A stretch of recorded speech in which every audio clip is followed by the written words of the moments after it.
I'm Lieutenant Williams, a police officer attached to the Juvenile Division. I'm on my way to Monroe Junior High School to talk to a group of young people. That looks innocent enough, doesn't it? Lots of young people hitchhike. Seems like a good way to get from one place to another. But sometimes there are dangers involved that never meet the eye.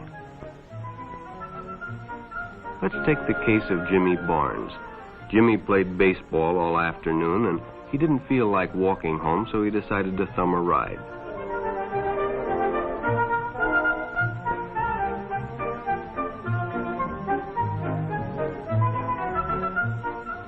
He'd done it 100 times before, and he didn't think anything was unusual when the driver struck up a friendly conversation. In fact, he seemed like a real nice guy. He asked Jimmy if he played baseball in the park often. Jimmy told him they practiced 3 times a week and played a rival group on Friday afternoon. The stranger was a good listener, too, and it only seemed minutes before they pulled up in front of Jimmy's house.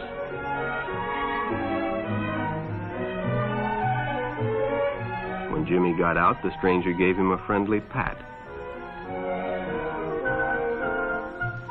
Then he told him he'd see him again, as he always drove by the park on his way home.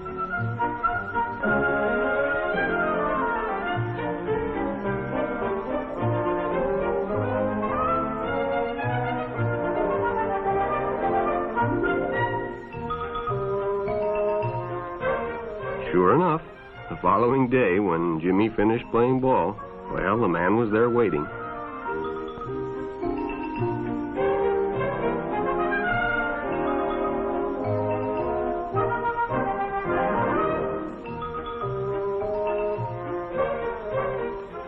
They stopped at a drive-in, and the stranger treated him to a Coke. During their conversation, he told several off-color jokes, but Jimmy had heard others before, and well, it made him feel big to so easily win the confidence of an older person.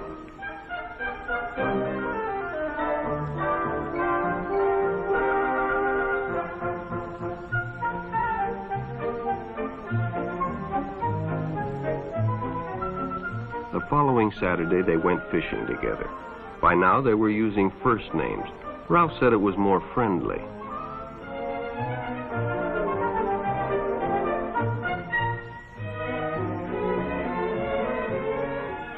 Jimmy hadn't enjoyed himself so much in a long time.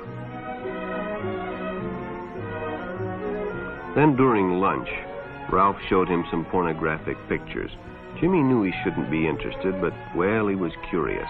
What Jimmy didn't know was that Ralph was sick, a sickness that was not visible like smallpox, but no less dangerous and contagious, a sickness of the mind. You see, Ralph was a homosexual, a person who demands an intimate relationship with members of their own sex. But by now, Jimmy felt a fondness for Ralph, and they continued to go places together. Ralph was generous and took Jimmy many interesting places and did many nice things for him. He bought presents and even gave him money, but payments were expected in return. You see, Jimmy hadn't recognized Ralph's approach soon enough. When Ralph first asked Jimmy to go fishing alone, he should have discussed it with his parents or teacher. Finally, Jimmy told his parents, and they reported it to the juvenile authorities. Ralph was arrested, and Jimmy was released on probation in the custody of his parents. But all homosexuals are not passive. Some resort to violence, as in the case of Mike Merrick.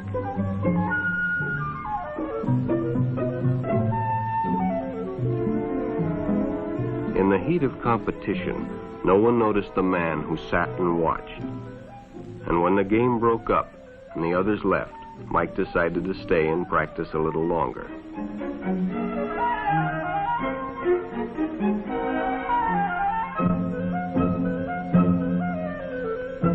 The stranger joined him. He was friendly and, well, it was better than playing alone. But after a few shots, Mike realized he had already overstayed his time and suggested he better leave. The stranger told him if he'd like to stay longer, he'd be glad to drive him home when they finished. Sounded great to Mike. Chance to play longer and get a ride home, too.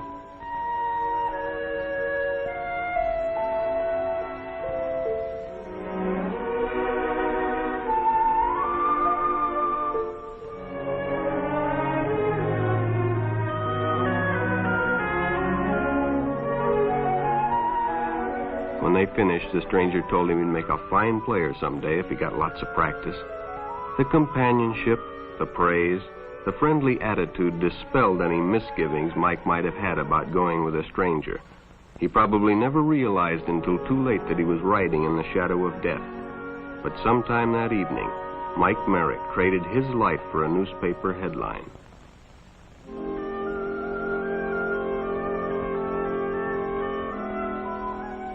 As Denny and Jerry got the papers ready for Jerry's afternoon delivery, they only casually noticed the two boys that raced by in the afternoon traffic, and they didn't pay much attention to the car that drew up shortly afterwards until the man called them over.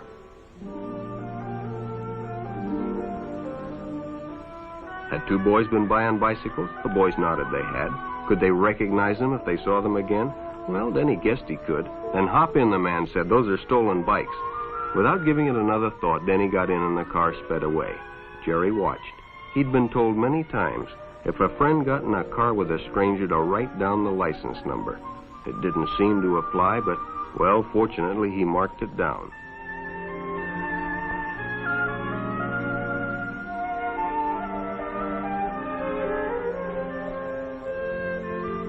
When he delivered a paper to Denny's house, he asked his mother if they'd caught the boys that had stolen the bicycles. Denny hadn't returned, so he told her the story and gave her the paper with the license number.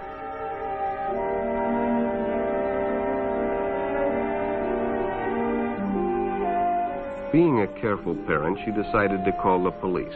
Jerry supplied the necessary information, and the stranger's car was quickly spotted.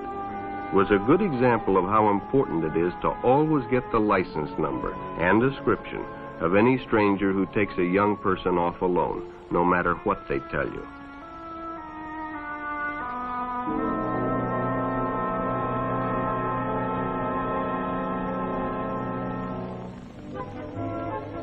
Public restrooms can often be a hangout for the homosexual. Bobby and his friends hadn't noticed the man who had been in the restroom when they changed, and as it was late, he suggested they take the shortcut under the pier, but the others preferred to take the more traveled way home.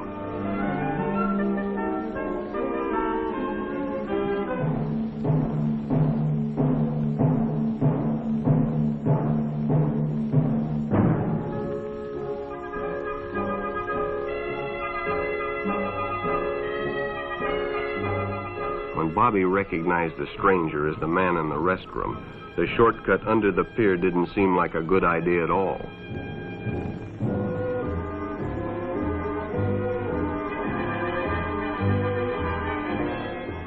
After all, it's more fun to stay with your friends anyway. Bobby had made a wise decision. It may have saved his life. The decision is always yours, and your whole future may depend on making the right one. So no matter where you meet a stranger, be careful if they are too friendly, if they try to win your confidence too quickly, and if they become overly personal. One never knows when the homosexual is about. He may appear normal, and it may be too late when you discover he is mentally ill. So keep with your group, and don't go off alone with strangers unless you have the permission of your parent or teacher.